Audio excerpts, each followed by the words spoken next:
నారాయణం నమస్కృత్య నరం చైవ నరోత్తమం దేవీం సరస్వతీం వ్యాసం తతో జయముదీరయేత్.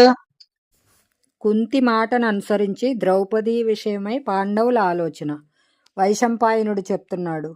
జనమేజయ, భీమసేనుడు, అర్జునుడు ద్రౌపదిని వెంట పెట్టుకుని ఇంటికి వచ్చి తల్లితో, అమ్మా, మేము ఈరోజు భిక్ష తెచ్చాము అన్నారు. కుంతీమాత అప్పుడు ఇంటి లోపల ఉంది. ఆమె కొడుకులను గాని వారు తెచ్చిన భిక్షను గాని చూడకుండానే, నాయనా, 5గురు కలిసి దానిని అనుభవించండి అంది.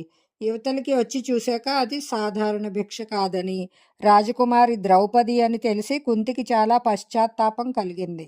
అయ్యో, నేనేం చెయ్యను అని బాధపడింది. వెంటనే ఆమె ద్రౌపది చేయి పట్టుకుని యుధిష్ఠిరుని దగ్గరకు వెళ్ళి, నాయనా, భీమసేనుడు, అర్జునుడు ఈ రాజకుమారి ద్రౌపదిని తీసుకుని లోపలికి వచ్చినప్పుడు నేను ఈమెను చూడకుండానే మీరంతా కలిసి అనుభవించండి అన్నాను. నేను ఇంతవరకు ఏ విషయంలోనూ అబద్ధం చెప్పలేదు. ద్రౌపదికి ధర్మలోపం కలగకుండా, నా మాట అబద్ధం కాకుండా ఉండేలా ఏదైనా ఒక ఉపాయం చెప్పు అని అడిగింది. యుధిష్ఠిరుడు ఒక్క క్షణం ఆలోచించి, అలాగే చేస్తానని తల్లిని ఓదార్చి అర్జునుని పిలిచి, తమ్ముడా, నీవు నియమానుసారంగా ద్రౌపదిని పొందావు. ఇక విధిపూర్వకంగా అగ్నిని వేల్చి ఆమెను పాణిగ్రహణం చేసుకో అన్నాడు. అందుకు అర్జునుడు, అన్నా, నన్ను మీరు అధర్మపరుని చేయకండి. సత్పురుషులు ఎవరు ఎప్పుడూ ఇలా చెయ్యరు. ముందు మీరు, తర్వాత భీమసేనుడు, ఆ తర్వాత నేను పెళ్లి చేసుకోవాలి. ఆ పైన నకుల సహదేవుల వివాహం జరగాలి. కనుక ఈ రాజకుమారిని మీరే వివాహం చేసుకోవాలి. ఇంకొక విన్నపం, మీరు మీ బుద్ధిని ఉపయోగించి ధర్మం, కీర్తి, హితం కలిగేలా ఏది చేస్తే ఉచితమో ఆజ్ఞాపించండి. మేము మీ ఆజ్ఞను పాటిస్తాము అన్నాడు. పాండవులందరూ మమతానురాగాలతో కూడిన అర్జునుని మాటలు విని ద్రౌపదిని చూడసాగారు. ఆ సమయంలో ద్రౌపది కూడా వారి వైపు చూస్తోంది. ద్రౌపది యొక్క అందం, మాధుర్యం, సౌశీల్యం చూసి ముగ్ధులై 5గురు సోదరులు ఒకరి వైపు ఒకరు చూసుకోసాగారు. వారి మనసులలో ద్రౌపది తిష్టవేసింది. యుధిష్ఠిరుడు తన తమ్ముల ముఖ కవళికలను బట్టి వారి మనసులోని భావాన్ని గుర్తించి వ్యాస మహర్షి మాటలను స్మృతికి తెచ్చుకొని ఒక నిశ్చయానికి వచ్చి, ద్రౌపది మన అందరకు భార్య అవుతుంది అన్నాడు. దీనితో అందరికీ ఆనందం కలిగింది. వారు ఈ విషయం గురించే మనసులో ఆలోచించసాగారు. శ్రీకృష్ణ భగవానుడు స్వయంవరంలోనే పాండవులను గుర్తించాడు. అన్నగారైన బలరామునితో కలిసి అతడు పాండవుల నివాసానికి వచ్చాడు. అక్కడ 5గురు అన్నదమ్ములను చూచి వారు ముందుగా ధర్మరాజు పాదాలను స్పృశించి తమ తమ పేర్లను చెప్పుకున్నారు. పాండవులు వారిని ఎంతో ప్రేమతో ఆదరించి స్వాగతం ఇచ్చారు. 2 అన్నదమ్ములు తమ మేనత్త కుంతికి ప్రణమిల్లారు. కుశల ప్రశ్నల అనంతరం యుధిష్ఠిరుడు శ్రీకృష్ణుని మారువేషాలతో ఉన్న తమని వారు ఎలా గుర్తించారని అడిగాడు. శ్రీకృష్ణుడు నవ్వుతూ, మహారాజా, నివురుగప్పిన నిప్పును లోకులు గుర్తించలేరా? ఈరోజు భీమసేనుడు, అర్జునుడు ప్రదర్శించిన పరాక్రమం పాండవులకు కాక వేరెవరికి సాధ్యమవుతుంది? దుర్యోధనుడు, అతని మంత్రి పురోచనుని కోరిక నెరవేరకపోవడం మన అదృష్టం, ఆనందించదగిన విషయం. మీరు లక్క ఇంటి అగ్నిజ్వాలల నుండి బతికి బయటపడ్డారు. మీ సంకల్పం సిద్ధిస్తుంది. మీ నిశ్చయం సార్థకమవుతుంది. మేము ఇక్కడ ఎక్కువసేపు మసలితే లోకులకు రహస్యం తెలిసిపోతుంది. కాబట్టి మేము మా విడిదికి వెళ్ళడానికి అనుమతించండి అన్నాడు. యుధిష్ఠిరుడు అనుమతించగా వారిద్దరూ వెంటనే అక్కడి నుండి వెళ్ళిపోయారు. భీమసేనుడు, అర్జునుడు ద్రౌపదిని వెంట పెట్టుకుని కుమ్మరి ఇంటికి వెళ్తున్న సమయంలో రాజకుమారుడు దృష్టద్యుమ్నుడు రహస్యంగా వారిని వెన్నంటాడు. అతడు అన్ని వేపులా తన చారులను వినియోగించాడు. తాను స్వయంగా జాగరూకుడై పాండవుల చెంతనే ఉన్నాడు. పాండవులు చేస్తున్న పనులన్నీ చాలా జాగ్రత్తగా గమనిస్తున్నాడు. 4 అన్నదమ్ములు భిక్షను తీసుకువచ్చి పెద్దన్నగారైన యుధిష్ఠిరుని ముందు ఉంచారు. కుంతి ద్రౌపదితో, అమ్మాయి, ముందు నీవు ఈ భిక్షాన్నంలోంచి దేవతలకు కొంత తీసిపెట్టు. బ్రాహ్మణులకు భిక్ష వెయ్యి. ఆశ్రితులకు పంచు. మిగిలిన అన్నంలో సగం భీమసేనునికి పెట్టు. ఆ సగం 6 భాగాలు చేసి మనం తిందాము అంది. సాధ్వి అయిన ద్రౌపది తన అత్తగారి ఆజ్ఞను ఏమాత్రం సందేహించకుండా ఆనందంగా అమలు చేసింది. భోజనానంతరం అందరికీ దర్భాసనాలు పరిచింది. అందరూ తమ తమ మృగచర్మాలు పరుచుకుని నేల మీదే పడుకున్నారు. పాండవులు తమ తలగడలను దక్షిణ దిశ వైపు పెట్టుకున్నారు. తలవైపు కుంతి, కాళ్లవైపు ద్రౌపది పడుకున్నారు. పడుకున్న సమయంలో వారు తమలో తాము సేనాధికారులైనట్లుగా రథాలు, గుర్రాలు, ఏనుగులు, కత్తులు, గదలు మొదలైన ఇలాంటి చిత్ర విచిత్రమైన మాటలు మాట్లాడుకున్నారు. ద్రుపదుడు పాండవులను పరీక్షించి తెలుసుకొనుట. వైశంపాయనుడు చెప్తున్నాడు. జనమేజయ, దృష్టద్యుమ్నుడు పాండవుల మాటలు వినిపించేంత, ద్రౌపది కనిపించేంత దగ్గరగా ఉండి పాండవులను పరిశీలించాడు. అతని అనుచరులు కూడా అతనితో ఉన్నారు. అక్కడ జరిగినది సమస్తం చూసి విని తన తండ్రి వద్దకు వెళ్ళాడు. ద్రుపదుడు విచారగ్రస్తుడై ఉన్నాడు. అతడు కుమారుని చూస్తూనే, నాయన, ద్రౌపది ఎక్కడికి వెళ్ళింది?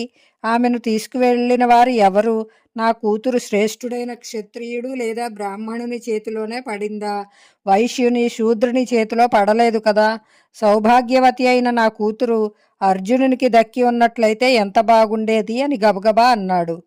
దృష్టద్యుమ్నుడు, నాన్నగారు, లక్ష్యాన్ని ఛేదించిన ఆ పరమ సుందరుడైన నవయువకుడు కృష్ణమృగ చర్మాన్ని ధరించినవాడు నిస్సందేహంగా చాలా లాఘవం కలిగినవాడు. వీరుడు. బ్రాహ్మణుల రాజుల మధ్య నుండి నా సోదరి ద్రౌపదిని వెంట తీసుకుని వెళ్ళేటప్పుడు అతని ముఖంలో ఏ విధమైన సంకోచం కనిపించలేదు. అతని దర్పాన్ని చూసి రాజులందరూ క్రోధంతో మండిపడి అతని మీద దండెత్తారు.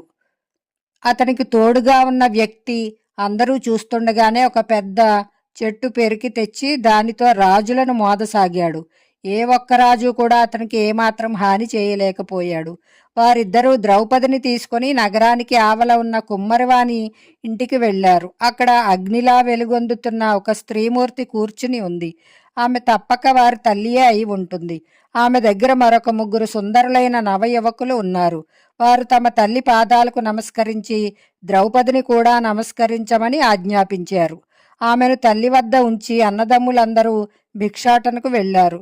భిక్ష తీసుకుని తిరిగి వచ్చాక తల్లి ఆజ్ఞను అనుసారంగా ద్రౌపది దానిని దేవతలకు, బ్రాహ్మణులకు నివేదించి వారందరికీ పెట్టి తాను కూడా తిన్నది.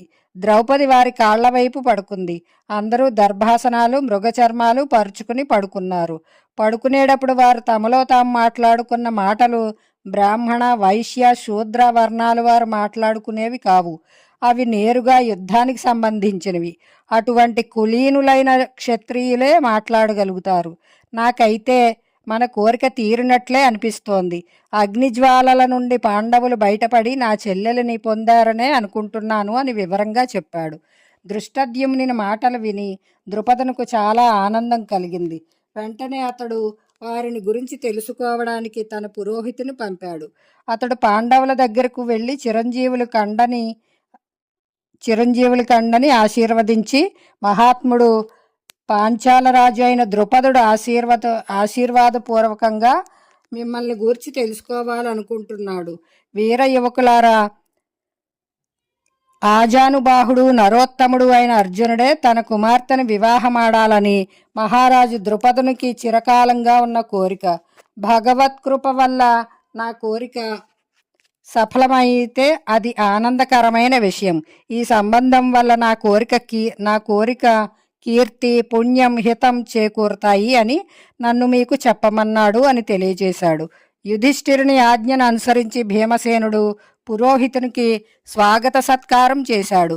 అతడు చాలా ఆనందంతో దానిని స్వీకరించి కూర్చున్నాడు. యుధిష్ఠిరుడు, స్వామి, ద్రుపద మహారాజు స్వయంవరం ప్రకటించి తన కుమార్తెకు వివాహం చేయాలనుకుంటున్నాడు. ఇది క్షత్రియ ధర్మానుకూలమే. ఎవరో ఒక వ్యక్తికి ఇచ్చి పెళ్లి చేయడం స్వయంవరం యొక్క ఉద్దేశ్యం కాదు. ఈ వీరుడు అన్ని నియమాలను పాటిస్తూ నిండు సభలో అతని కుమార్తెను పొందాడు. ఇక ద్రుపద మహారాజు చింతించవలసిన పని లేదు. దీని వలన అతని చిరకాల వాంఛ కూడా తీరగలదు అని నర్మగర్భంగా అన్నాడు. ధర్మరాజు యుధిష్ఠిరుడు ఈ రీతిగా చెప్తున్న సమయంలోనే ద్రుపద మహారాజు కొలువు నుండి ఇంకొక వ్యక్తి అక్కడికి వచ్చాడు. అతడు యుధిష్ఠిరునితో, ద్రుపద మహారాజు మీకు భోజనాలకు వంట సిద్ధం చేయించారు. మీరు నిత్యకర్మలు అయ్యాక రాజకుమారి కృష్ణతో కలిసి అక్కడికి దయచేయండి. అందమైన గుర్రాలు కట్టిన రథాలు మీకోసం సిద్ధంగా ఉన్నాయి అని చెప్పాడు. యుధిష్ఠిరుడు తల్లి కుంతిని ద్రౌపదిని ఒక రథంలో కూర్చోపెట్టాడు. 5గురు అన్నదమ్ములు 5 పెద్ద పెద్ద రథాలలో కూర్చుని రాజభవనానికి బయలుదేరారు. ద్రుపద మహారాజు పాండవుల ప్రవృత్తిని పరీక్షించడానికి రాజభవనంలో అనేక వస్తువులను అలంకరింపజేశాడు. పళ్ళు, పూలు, ఆసనాలు, గోవులు, త్రాళ్ళు, విత్తనాలు మొదలైన వ్యవసాయానికి ఉపయోగించే వస్తువులు ఒకవైపు ఉంచారు. 2వ గదిలో శిల్పకళకు పనికి వచ్చే సాధనాలు ఉంచారు. రకరకాల ఆట వస్తువులు ఒకవైపు, డాలు, కత్తి, గుర్రాలు, రథం, కవచం, ధనస్సు, బాణాలు, శక్తి, తోమరం, భుషుండి వంటి యుద్ధ సామగ్రి మరొక వైపు అలంకరించారు. ఇంకొక చోట విలువైన వస్త్రాభరణాలు అలంకరించారు. పాండవులు అక్కడికి చేరుకోగానే కుంతి, ద్రౌపది రాణివాసంలోకి వెళ్ళిపోయారు. అంతఃపుర స్త్రీలు సాదరంగా ఎదురేగి వారిని గౌరవించారు. ఇక్కడ రాజు, మంత్రి, రాజకుమారుడు, అతని ఇష్టమిత్రులు, పరివారము, పెద్ద మనుష్యులు అందరూ పాండవుల శరీరాకృతి, నడకలోని టీవీ, తేజస్సు, పరాక్రమం మొదలైనవి చూసి ఆనందంతో వారికి స్వాగతం ఇచ్చారు. గొప్ప ఉన్నతమైన అమూల్యమైన రాజోచిత సింహాసనాలు అక్కడ వేయబడి ఉన్నాయి. పాండవులు ఏమాత్రం సంకోచించకుండా వాటి మీద కూర్చున్నారు. దాసదాసీలు బంగారు పాత్రలలో ఎంతో వైభవంగా ఇంపైన భోజనం వడ్డిస్తుంటే వారు ఉచిత రీతిని అన్నీ తిన్నారు. భోజనానంతరం అన్ని వస్తువులను చూపే సమయంలో వారు చూడడానికి వెళ్తూ ముందుగా యుద్ధ సామగ్రి ఉన్న చోటకి వెళ్ళారు. వారు ఈ పనిని చూసిన వారందరికీ మనసులలో వీరు తప్పక పాండుపుత్రులే అనే నిశ్చయం లాంటిది కలిగింది. పాంచాల రాజు ద్రుపదుడు యుధిష్ఠిరుని విడిగా పిలిచి, మీరు బ్రాహ్మణ, క్షత్రియ, వైశ్య, శూద్రులలో ఎవరైనా అయి ఉండవచ్చును. మేము ఎలా తెలుసుకోగలం? నా కుమార్తెను పొందడానికి ఈ వేషాలలో వచ్చిన దేవతలు కారు గదా అని అడిగాడు. యుధిష్ఠిరుడు, రాజా, మీ కోరిక సఫలమైంది. మీరు ఆనందించండి. నేను మహాత్ముడైన పాండురాజు కుమారుడిని, యుధిష్ఠిరుని. నా 4 తమ్ముళ్ళు భీమసేనుడు, అర్జునుడు, నకులుడు, సహదేవుడు అక్కడున్నారు. మా తల్లి కుంతి ద్రౌపదితో పాటు రాణివాసంలో ఉంది అని నిజం చెప్పాడు. వ్యాసుడు ద్రౌపది పూర్వజన్మను వివరించుట. యుధిష్ఠిరుని మాటలు విన్న ద్రుపదుని కళ్ళు ఆనందంతో విచ్చుకున్నాయి. ఆనందంతో అతడు ఏమీ మాట్లాడలేకపోయాడు. చివరకు అతడు ఏదో ఒకలా తాను సంభాళించుకుని యుధిష్ఠిరుని వారణావతంలోని లాక్షాగృహం నుండి బయటపడి వెళ్ళింది మొదలుకొని ఈనాటి వరకు వారు ఎలా జీవించారో అంతా చెప్పమని అడిగాడు. యుధిష్ఠిరుడు సంక్షిప్తంగా వరుసగా అన్ని విషయాలు చెప్పాడు. అప్పుడు ద్రుపదుడు ధృతరాష్ట్రుని మంచి చెడ్డలు వివరించి నీ రాజ్యం నీకు ఇప్పిస్తానని యుధిష్ఠిరుని ఓదార్చాడు. తర్వాత అతనితో, యుధిష్ఠిరా, నీవు ఇప్పుడు అర్జునుని విధిపూర్వకంగా ద్రౌపదిని వివాహం చేసుకోమని ఆదేశించు అని చెప్పాడు. దానికి యుధిష్ఠిరుడు, నేను కూడా వివాహం చేసుకోవాలి అన్నాడు. ద్రుపదుడు, ఇది చాలా మంచి విషయం, నువ్వే నా కూతురిని వివాహం చేసుకో అన్నాడు. యుధిష్ఠిరుడు, రాజా, మీ కుమార్తె మాకందరికీ పట్టప్రాణి అవుతుంది. మా అమ్మ మాకు అలాగే ఆజ్ఞ ఇచ్చింది. మీరు కూడా దయచేసి మేమందరం క్రమంగా ఆమెను పాణిగ్రహం చేయడానికి అనుమతి ఇవ్వండి అని కోరాడు. ద్రుపద మహారాజు, కురువంశభూషణ, మీరేమిటి మాట్లాడుతున్నారు? ఒక రాజుకు ఎంతోమంది రాణులు ఉండగలరు, కానీ ఒక స్త్రీకి అనేకులు పతులు ఉండడమా? ఇలాంటి మాట ఇంతకు ముందు విని కూడా ఉండలేదు. నీవు ధర్మ సూక్ష్మాలు తెలిసిన వాడివి, పవిత్రుడవు, లోకమర్యాదకు ధర్మానికి విరుద్ధమైన ఇలాంటి మాటను నీవు ఆలోచించనే కూడదు అని తిరస్కరించాడు. యుధిష్ఠిరుడు, మహారాజా, ధర్మగతి చాలా సూక్ష్మమైనది. మేమైతే దాని గురించి సరిగా ఎరుగునైనా ఎరుగము. మేము పూర్వులు నడిచిన మార్గంలోనే నడుస్తాము. నా నోటి వెంట ఎన్నడూ అసత్యం రాదు. నా మనసు ఎన్నడూ అధర్మం వైపు వెళ్ళదు. నా తల్లి ఇలాంటి ఆజ్ఞ ఇచ్చింది, నా మనసు దానిని అంగీకరించింది అన్నాడు. ద్రుపదుడు, సరే, మంచిది. ముందు నీవు, నీ తల్లి దృష్టద్యుమ్నుడు అందరూ కలిసి కర్తవ్యాన్ని నిర్ణయించి తర్వాత చెప్పండి. దానిని అనుసరించి ఏం చేయాలో రేపు చేద్దాము అన్నాడు. అందరూ ఒక చోట చేరి ఆలోచించసాగారు. అదే సమయంలో వ్యాస భగవానుడు అకస్మాత్తుగా వచ్చాడు. అందరూ తమ తమ ఆసనాల నుండి లేచి అతనికి స్వాగతం పలికి ప్రణామం చేసి ఉన్నతమైన ఒక బంగారు ఆసనం మీద ఆసీనుని చేశారు. అతని అనుమతితో వారంతా యథాప్రకారం ఆసీనులయ్యారు. కుశల సమాచారం నివేదించాక ద్రుపద మహారాజు వేదవ్యాసుని, దేవా, ఒకే స్త్రీ అనేకులకు ధర్మపత్ని ఎలా అవుతుంది? అలా అయినప్పుడు సాంకర్య దోషం ఉంటుందా ఉండదా? మీరు దయచేసి నా ఈ ధర్మ సంకటాన్ని పోగొట్టండి అని ప్రార్థనాపూర్వకంగా ప్రశ్నించాడు. దానికి వ్యాసుడు, రాజా, ఒక స్త్రీకి అనేకులు భర్తలుండడం లోకాచార వేద విరుద్ధం కూడా. సమాజంలో ఈ ఆచారం ఎక్కడా అమలులో లేదు. ఈ విషయంలో మీరంతా ఏమేమి ఆలోచించారో ముందు మీ అభిప్రాయాలు చెప్పండి అని అడిగాడు. ద్రుపదుడు, మహర్షి, ఇది అధర్మం. లోకాచార వేదాచార సదాచారాలకు విరుద్ధమైంది కావడం చేత ఒక స్త్రీ అనేక పురుషులకు భార్య కాజాలదు. నా ఉద్దేశ్యంలో ఇలా చేయడం అధర్మం అన్నాడు. దృష్టద్యుమ్నుడు, నా అభిప్రాయం కూడా ఇదే. ఏ సత్పురుషుడైనా సోదరుని భార్యతో ఎలా కలిసి ఉండగలుగుతాడు అన్నాడు. యుధిష్ఠిరుడు, నేను మీ అందరి ఎదుట మరొకసారి ఈ విషయం నొక్కి చెప్తున్నాను. నా నోట అసత్యం ఎన్నడూ రాదు. నా మనసు అధర్మం వైపు మళ్ళదు. నా బుద్ధి నాకు స్పష్టంగా ఆదేశిస్తోంది ఇది అధర్మం కాదని. శాస్త్రాలలో గురుజనుల మాటయే ధర్మమని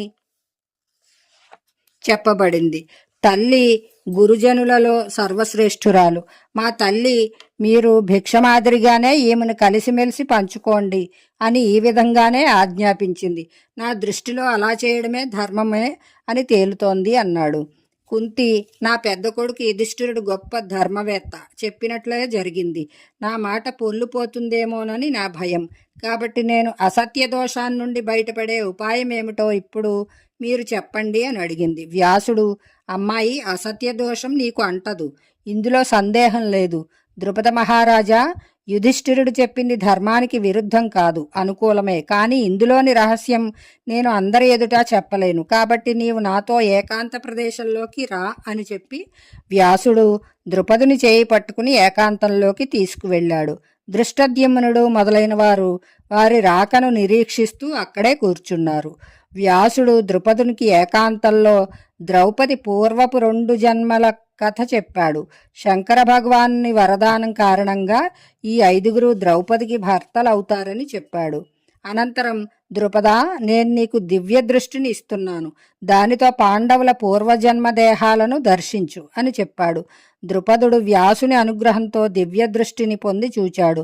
పంచపాండవుల దివ్య రూపాలు మిరుముట్లు కొలుపుతున్నాయి. వారు అనేక ఆభరణాలు ధరించి ఉన్నారు. విశాలమైన వక్షస్థలాల మీద దివ్యమైన ఉత్తరీయాలు ధరించారు. శివుడో ఆదిత్యుడో వసువో అనిపించేలా విరాజిల్లుతున్నారు. తన కుమార్తె ద్రౌపది దివ్యరూపధారిణి అయి చంద్రకళ లేదా అగ్నికళ వలె ప్రకాశిస్తూ ఉండడం కూడా అతను గమనించాడు. ఆమెలో భగవానుని దివ్యమాయ ప్రకాశిస్తున్నట్లుగా ఉంది.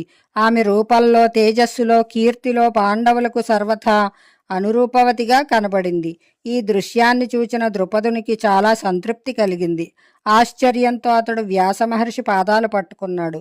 ధన్యుడిని, మీ అనుగ్రహంలో ఇలాంటి అనుభవం కలగడం పెద్ద విచిత్రమేమీ కాదు అని ఉద్వేగంతో పలికి, ఇంకా మహర్షి, మీరు ద్రౌపది పూర్వజన్మ గురించి చెప్పేంత వరకు, ఈ విచిత్ర దృశ్యాన్ని చూచేంత వరకు యుధిష్ఠిరుని మాటలను ఒప్పుకోలేకపోయాను. కానీ విధాత సంకల్పం ఇదే అయినప్పుడు ఎవరు మాత్రం దానిని మార్చగలుగుతారు? మీరు చెప్పినట్లే జరుగుతుంది. శంకర భగవానుడు వరం ఇచ్చాక అది ధర్మమైన అధర్మమైన అలాగే జరగాలి కదా. ఇక ఇప్పుడు దీనిలో నా తప్పేమీ లేదని తెలుసుకున్నాను కనుక పాండవుల 5గురు ఆనందంగా ద్రౌపదిని వివాహమాడవచ్చును. ద్రౌపది 5గురు అన్నదమ్ములకు భార్యగా నిర్ణయింపబడింది కదా అని అన్నాడు. పాండవుల వివాహము. అప్పుడు వ్యాసమహర్షి ద్రుపదినితో కలిసి యుధిష్ఠిరుని వద్దకు వచ్చి, ఈ రోజే వివాహానికి మంచి రోజు, మంచి ముహూర్తం. ఈ రోజు చంద్రుడు పుష్యమి నక్షత్రంలో కూడి ఉన్నాడు. కాబట్టి ఈ రోజు మీరు ద్రౌపది పాణిగ్రహణం చేయండి అన్నాడు. ఈ రోజే వివాహం అని నిర్ణయం అవడంతో ద్రుపదుడు, దృష్టద్యుమ్నుడు మొదలైన వారు వివాహ సంబరాలు సమకూర్చే ఏర్పాటు చేశారు. ద్రౌపదికి మంగళ స్నానం చేయించి ఉత్తమ వస్త్రాభరణాలు అలంకరించారు. సమయం కాగానే ద్రౌపదిని వివాహ మండపంలోనికి తీసుకువచ్చారు. రాజకుటుంబంలోని ఇష్టమిత్రులు, మంత్రులు, బ్రాహ్మణులు, పరిజనులు, పురజనులు చాలా ఆనందంగా వివాహం చూడడానికి వచ్చి తమకు యోగ్యమైన స్థానాలలో కూర్చొనసాగారు. వివాహ మండపం వర్ణించడానికి అలవ కాకుండా ఉంది. స్నానం స్వస్తివాచకం అయ్యాక పంచపాండవులు కూడా వస్త్రాభూషణాదులతో అలంకరించుకుని ద్రుపదుని ముంగిట్లోకి వచ్చారు. వారికి ముందు తేజశ్శాలి అయిన పురోహితుడు ధౌమ్యుడు నడుస్తున్నాడు. వేదియందు అగ్ని జ్వలింపచేయబడింది. యుధిష్ఠిరుడు విధిపూర్వకంగా ద్రౌపదిని వివాహం చేసుకున్నాడు. హవన కర్మలు ముగిశాయి. చివరగా అగ్ని ప్రదక్షిణతో వివాహ కర్మ ముగిసింది. ఈ రీతిగానే మిగిలిన అన్నదమ్ములు క్రమంగా రోజుకు ఒక్కరి చొప్పున ద్రౌపదిని వివాహం చేసుకున్నారు. ఈ సమయంలో దేవర్షి నారదుడు చెప్పినట్లుగా ద్రౌపది ప్రతిదినం మరలా కన్యాభావాన్ని పొందుతూ ఉండడం ఒక వింత విషయం. వివాహానంతరం ద్రుపద మహారాజు కానుకల రూపంలో అనేక రత్నాలు, ధనం, శ్రేష్టమైన సామగ్రి ఇచ్చాడు. ఉత్తమ జాతి గుర్రాలు పూంచిన 100 రథాలు, 100 ఏనుగులు, వస్త్రాభూషణాలతో అలంకరింపబడిన 100 మంది దాసీలను ఒక్కొక్క అల్లునికి వేర్వేరుగా ఇచ్చాడు.